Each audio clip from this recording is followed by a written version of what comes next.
তিনটে পরোটা এটা এমনি দিয়ে দিলাম, হবেই না।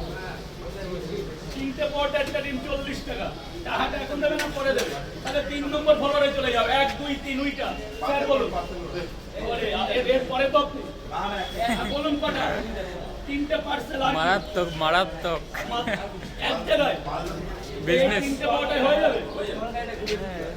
এন্টারটেনমেন্ট করে বিজনেস করে। যখন পরোটা কিনতে আসবে না তখন সবাই ভিডিও করবা, তাহলে একটা করে ফ্রি পাবো। সেটা আমার আন্তরিকতা, এটাই জন্য ব্যবসার মধ্যে দিয়ে চিরজীবন রেখে দিতে পারে। একটা পরোটা দিচ্ছি না, দিচ্ছি খুব বড় ভালোবাসা। দিন শেষে হয়তো আমার 200 টাকা লাভ যায়, কিন্তু এই অপুরন্ত ভালোবাসা দিয়ে কোথায় রাখবো? আমার বাড়ি গাড়ির লোক নেই, আমার বাড়ি গাড়ি